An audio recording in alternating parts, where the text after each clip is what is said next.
He was always interested in politics. He loved politics. There it is. I am so excited to bring you guys this interview right now. We got Graham Sibley, Malcom Venville. Oh my goodness gracious. So excited to talk to you both. Abraham Lincoln out on the History Channel right now. You can go on the website and watch the first episode. It's a 3-part event. And let me just tell you, I watched the first episode of the documentary today, and man, it is so good. And I can imagine it's a pretty big deal for both of you, like a project of this stature to be released on President's Day, featuring one of the most, if not the most iconic president, with pretty much all of America watching. Graham, what's the reception been like from people that you've talked to since it's debuted? It's been pretty remarkable. I mean, my phone really does not stop buzzing, which has been interesting. But we have had, last night, my family all joined, my immediate family all joined down here at our house and had a giant watch party we had 2 TVs going, and everybody slept over, and I put the phone away, but then it just keeps going off, which is exciting. I'm hearing from people and heard from people in Indonesia and Dominican Republic and all over the States. So it's pretty remarkable, pretty unbelievable. And I can really think that it's something special, because from what I saw in the first episode, I really think that you guys had a great mix of, the historically accurate acting, of course, and the representations that you provided, while still giving that context that was so cool to see from the historians and authors. You even had President Obama in there. Malcom, what was it like working with President Obama? Sadly, I didn't get to shake the hand there because I was remote. But my responsibility was making it look good there. And Doris Kearns Goodwin brought the man in for the interview, and so that was great. It was thrilling, and there was so much good stuff I didn't get into the edit. Very exciting man to have in the show. And it must have been something to be able to listen to a president and emulate a president at that. Well, yes, and the first African-American president. I mean, it's just, it would have been interesting to see what Abe would have said seeing that being shot. I totally agree. And, speaking of Abe, Graham, your performance, I think, is quite distinguished and incredible. I really enjoyed how seamlessly it seemed that you were able to specifically grow with the character, from the young guy in Springfield that you saw, going all the way through the presidency and the war, which I'm assuming we'll be getting into in the coming episodes. How did you go about preparing to step into such a role? Because, there's character acting, and then there's Abraham Lincoln, who might be the most recognizable face in American history, which understandably seems pretty daunting. Yeah, I was pretty terrified to begin the process, that's for sure. But, with the help of Malcom and these amazing people that are a part of this production, I don't know. I was built a sense of confidence that I might be able to do this, at least finish it. And so, yeah, it really was a team effort. I mean, these things are making a film of this size with these people is really it's a really deeply collaborative experience. And Malcom and I found a really cool rhythm, to finding the facts and then building a subjective take to those facts, and then putting them to life with the other actors. And we found the nice rhythm to that. And as the months ticked away, we really started to get into our groove. And when you start doing that on a regular basis, all day long, you start to really hit a rhythm with who he is and where he's going and what he's going to do in these situations. And obviously we would cross-reference that with Doris and some of the historians as well, and be like, okay, is this right? And then we would go at it. It's fantastic because when I'm thinking about the process in which it takes to create something like this, the first thing that pops into my mind is how is the interview process and getting to become Abraham Lincoln. How did that process go? Because what I'm imagining is you walk into a room and there's like 50 other guys who are all 6'5" wearing top hats with a chin beard. Take me through the interview process and how you ended up landing this role, Graham.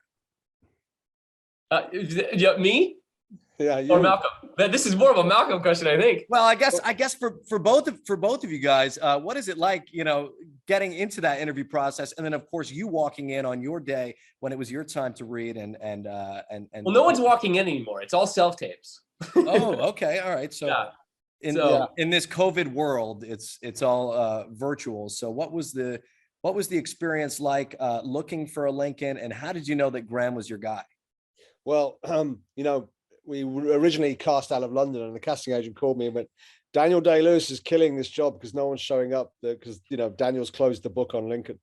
And a friend of ours, a collaborator of ours in Los Angeles, Lorraine Mayfield, very cleverly found Graham, and all my worries vanished because Graham was prepared, fully prepared, mind and body for this job.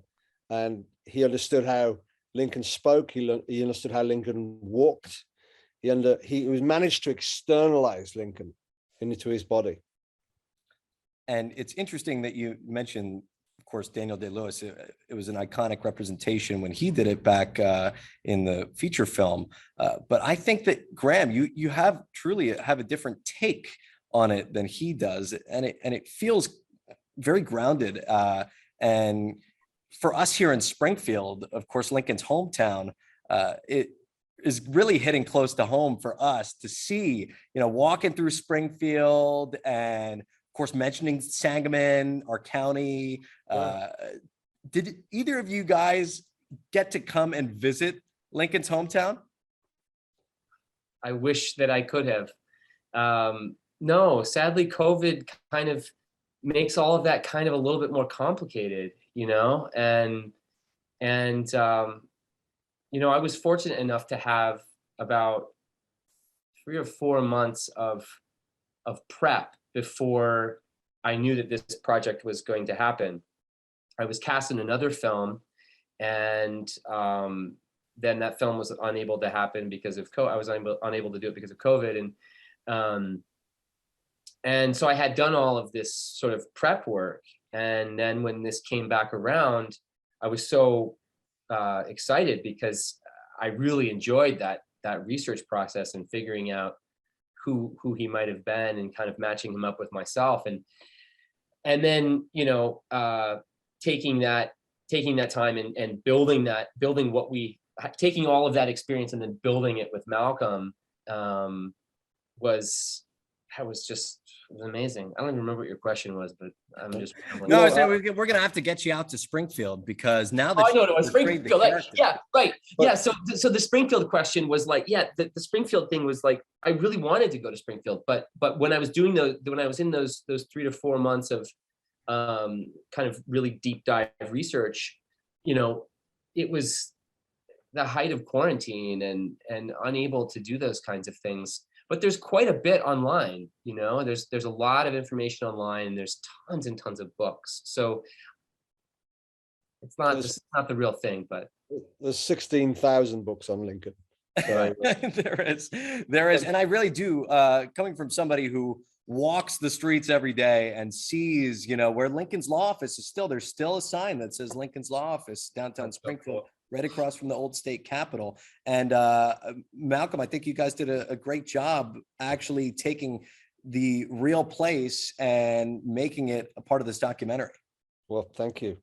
Talking of Springfield, obviously I live in London, and there is a statue of Lincoln in Parliament Square. So during lockdown, I would ride with my boy and sort of pay homage to this beautiful bronze sculpture of him.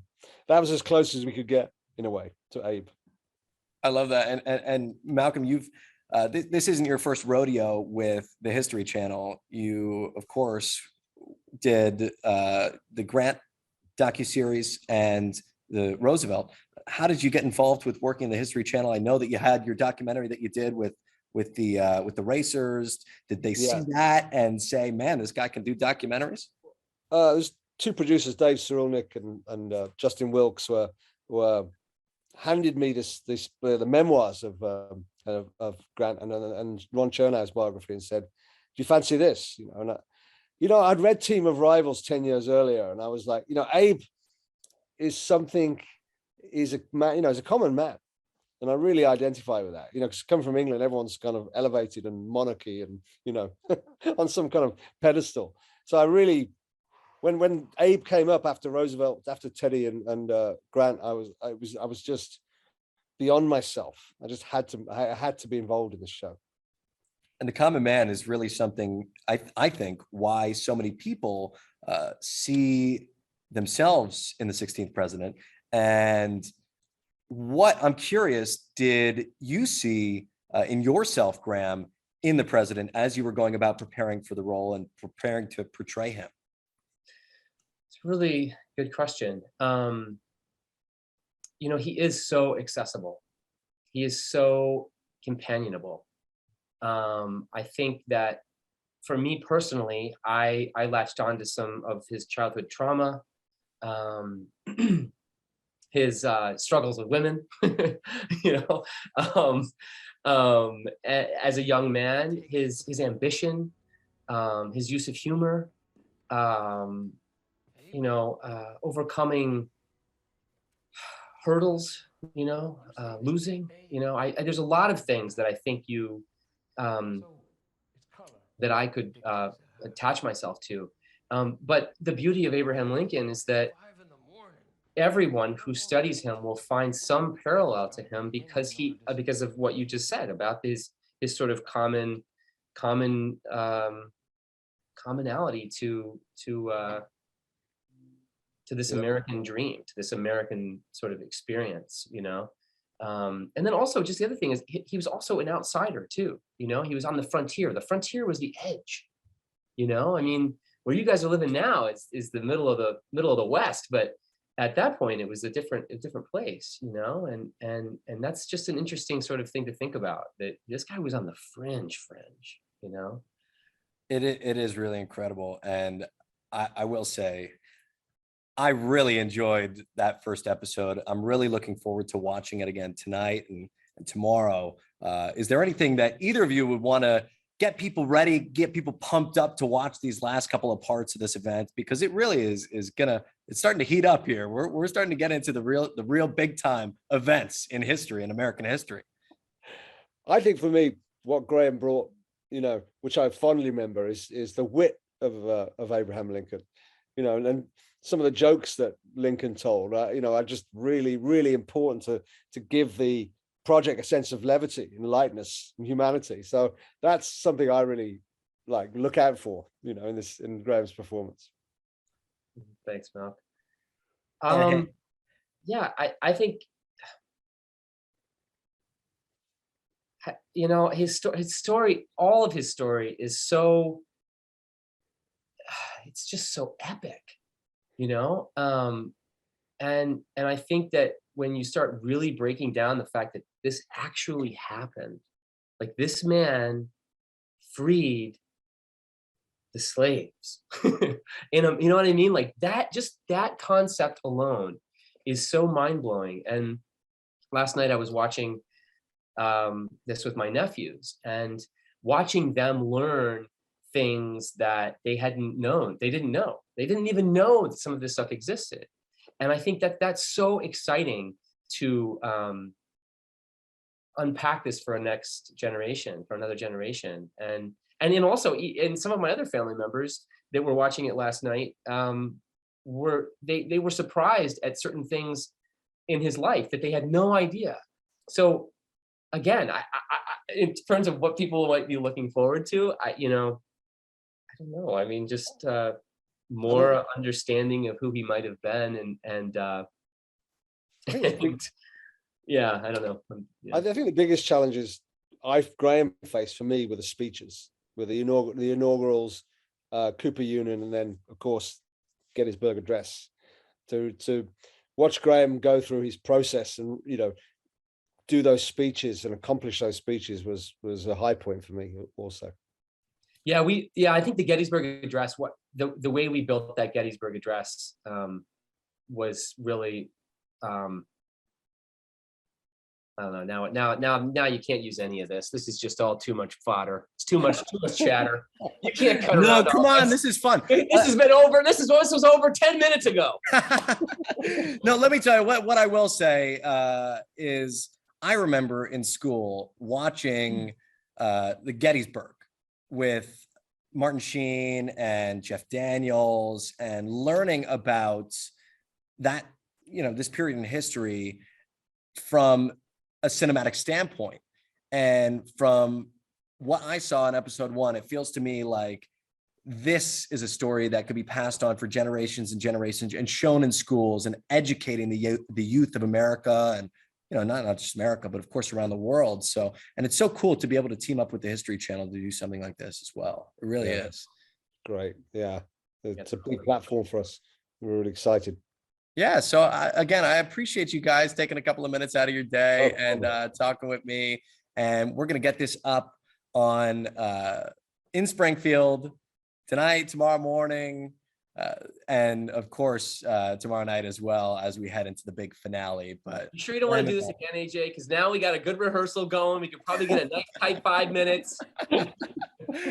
Anytime you got something going on, hit me up. I would love to talk to you.